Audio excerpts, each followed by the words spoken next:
Hey everybody, what is going on? I hope you guys are all doing well, and welcome to another tutorial video. In this video, I'll be explaining to you guys how you can set the size of a couple of elements in Canva, so let's get right into it. Firstly, I'll start with the shape elements or lines or anything else.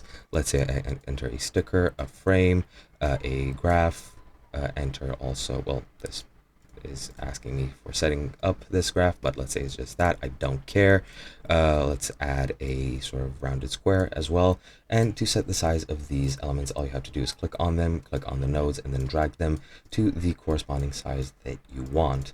And once you're done with that, that is pretty much it. You can also do the same thing with text. Let's add some text boxes. You just click on them, drag the nodes, and it'll modify the size of that as well.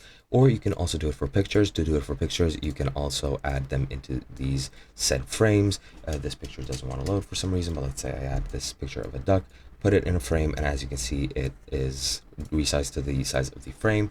But let's say it is, well, outside of the frame, you can very easily just, of course, modify it like this anyway. Now for text, you can resize it, and that will automatically increase your font size. However, you can choose whichever font size you want, and it'll resize it to that font size automatically for you. And that is pretty much it. Hope you guys enjoyed, and I'll be seeing you guys in another video.